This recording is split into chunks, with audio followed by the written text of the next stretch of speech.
I met Ken Williams in 1984, in July 1984, and I met him in Portsmouth. At the time I was in the Chichester constituency Labour Party, my friend Dave Morrison was, and we were down in Portsmouth helping the Portsmouth South Labour Party fight an election. And we were door knocking, and after we were in a tower block in Milton, which is near Portsmouth football ground, and heard some very, very Welsh voices. We were intrigued and waited at the bottom of the stairwell, and there emerged from the stairwell Ken and his friends. Jackie Myers was one of them, and Alfred Williams, both of them from the Swansea Valley. We talked, and it just so happened that our local branch of the Labour Party, Hunston, which was minuscule, I mean really, really tiny, was meeting the following evening. Ken found that out and said he'd be only too pleased with Jackie and Alfred to come across and talk to us. So they caught a bus from Portsmouth all the way to Chichester and then down to Hunston. It's a distance of about 20 miles in public transport. And they addressed a meeting that was quite big for us, but it was actually about 11 people.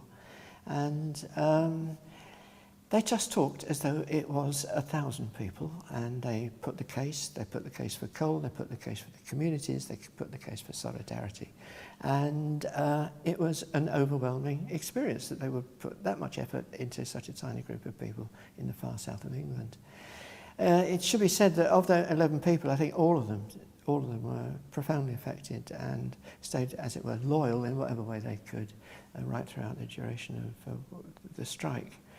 We had a collection, gave it to Ken, I can't remember the details, and then he wrote back thanking us for the reception, again treating us as though we were some massive outfit, and I wrote back, and what developed was a correspondence, and I'm here because of this correspondence. There are over 40 letters that he wrote that covered from that point in July 84 all the way through to 1988. So they covered the duration of the strike, they covered the horrendous aftermath of the strike in the South Wales valleys, particularly in the western area there, the Dearest Valley, the Swansea Valley. And they cover also Ken's own particular struggles with his own employment ultimately, but that will become clear. The letters have three main focuses. At first, they are almost formal and graphic descriptions of what was going on down in the Treforgan colliery and the lodge there, and in that valley, the Dearest Valley. And there are great descriptions of the support groups, the hardship funds. There are great descriptions of how they maintain solidarity. There are honest descriptions too of the scab issue. They had one person, I think, in Craignant who went back to work, but not for long.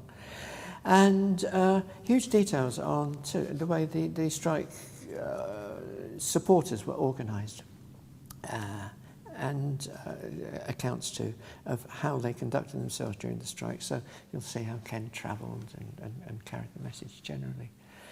By January of 85, the letters get definitely more personal because a friendship developed there, and so the great focus of his letters, which is throughout the theme of solidarity with support groups, solidarity with other lodges, solidarity amongst the communities.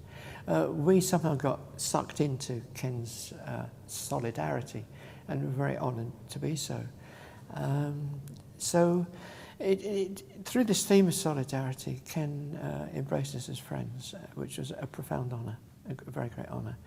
We never ever, from our point of view in Chichester, ever told them what to do in the strike, how to conduct a strike, and never mentioned really the politics of the strike. That was their business.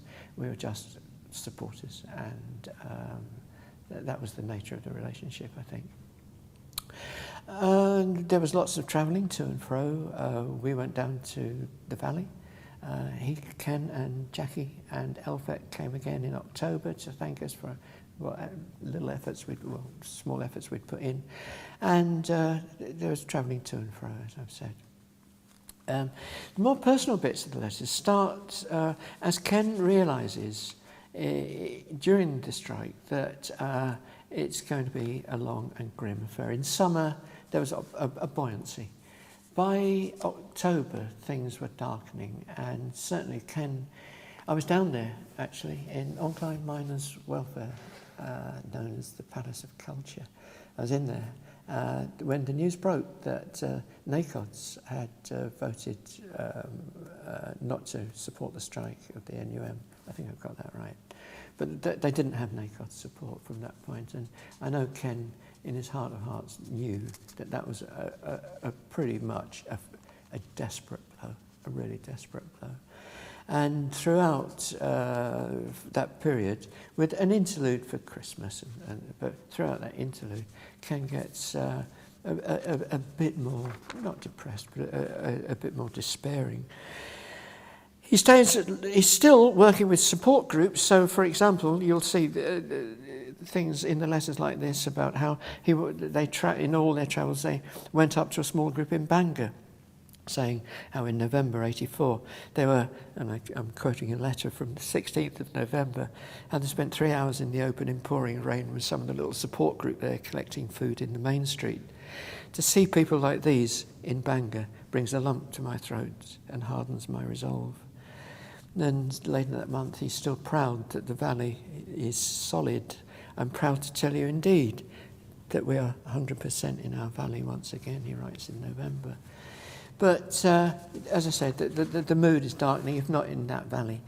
And by late January, he's getting almost desperate. He writes 19th of January, I'm not depressed, I'm just trying to see things as they are.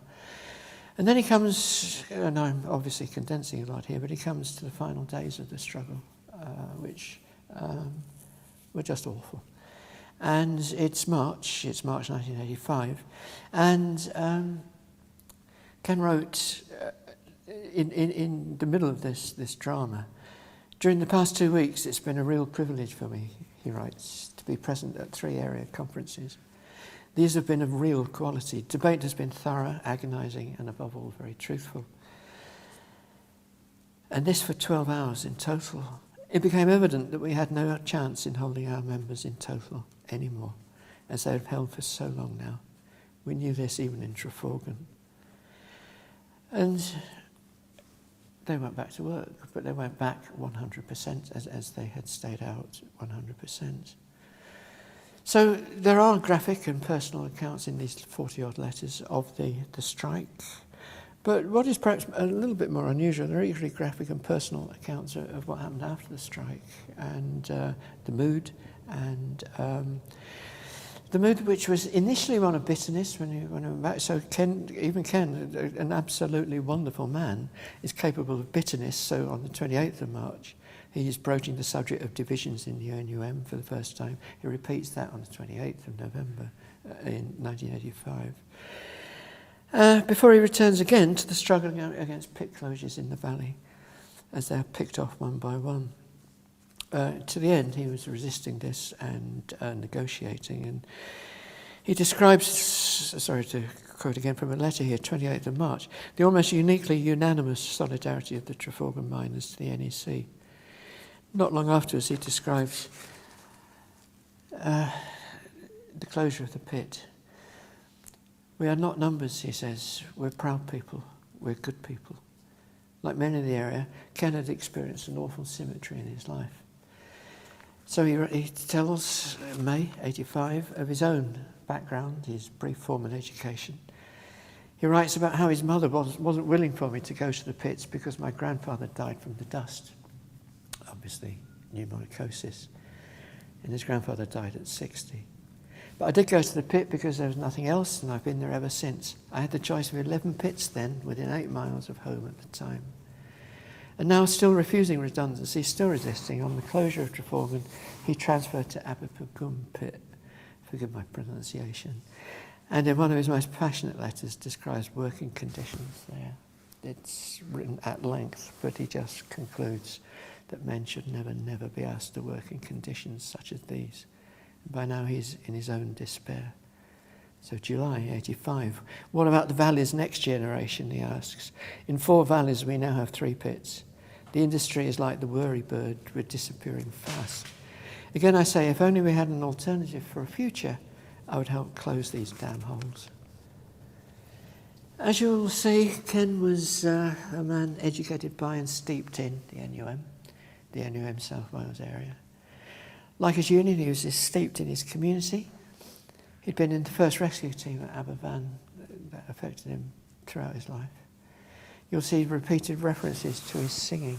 He was a tenor in the Enclave male voice choir, and he was so proud of this with his friends, the Striking Miners Choir, who performed across the country. References too, you'll see, to the Palace of Culture, the Miners' Welfare Club. Ken tried to be open-minded about the policing of the strike in his valley, in the Downs Valley, in the Swansea Valleys. But on the other hand, there were quite extraordinary things happening at this extraordinary time. So even the contact we had with Ken was interrupted in many ways. He'd been in Chichester once, and I can remember him just joking that they'd been followed. And I didn't really believe him. I don't believe a police car would follow Ken all the way from South Wales across the Severn Bridge down along A27 into Chichester. 150 miles, 200 miles. But anyway, I showed him a shortcut through Chichester on his way home. And Chichester, as I'm sure you know, is in West Sussex, and we came wiggling through the back routes because it was thought more appropriate to do that. And right on the bend, there's the county boundary with Hampshire, the Sussex-Hampshire county boundary. And there's a turning to the right that dips down a bit, and there, in the turning, was a Hampshire police car. And lo and behold, as Ken went by, the police car turned and followed him all the way through. And when they got to Wiltshire, they were taken over there, a Wiltshire car followed them, and so on, all the way down. Letters were opened, phones were tapped, my letters were opened, letters from Wales were definitely opened, blatantly opened, and resealed with bright yellow tape. The atmosphere of the police state is well recorded. Ken himself didn't overplay that, and I think relations in the valley were strained, but they weren't of augury proportions. Above all, Ken continues to hang on to this ideal of solidarity, keeping together. Throughout, he knew that defeat, if it came, would be bad, but defeat, if it came with divisions in the community or in the union, would be a disaster. So he's still holding things, trying desperately to hold things together, and representing a desperate attempt to keep people together through the dark days there. He was absolutely devoted to his wife. I must mention that. Beryl was just a wonderful woman, a beautiful woman. And her hospitality was absolutely legendary to all the people that dropped through there. The NGA dropped through there. They were particular friends of Ken's. The little group down from Bangor dropped through there. They had French, they had Belgians. It was a kind of international meeting place. And Beryl used to joke that she would set up a bed and breakfast when Ken retired in the Gower.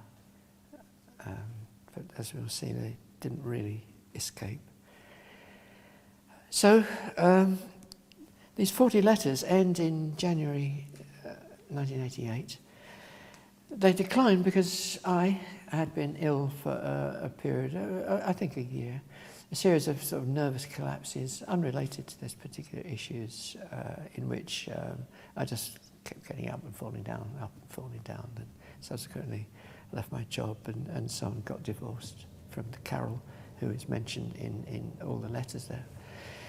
Actually, Ken was a wonderful friend to me in that episode, and I will never forget sitting on the mountaintop above. I think it was, I can't exactly remember where it was, above Treforgan, I think.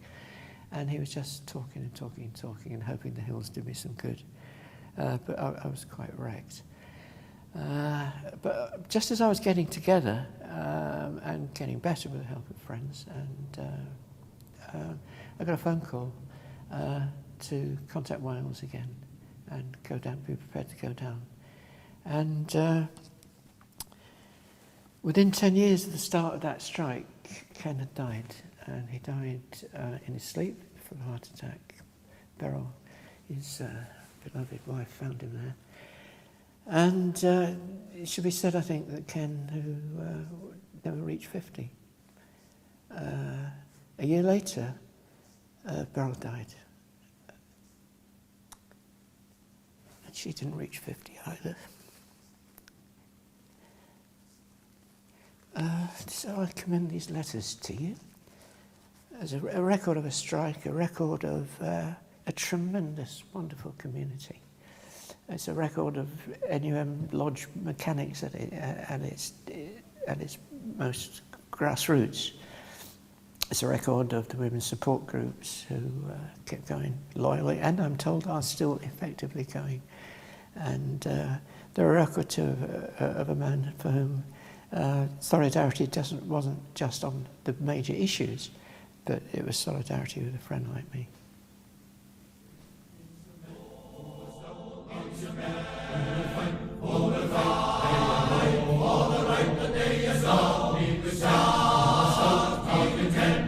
Soon give you 10,000 more. Oh, shoulder to shoulder, and bolder, they go as they go.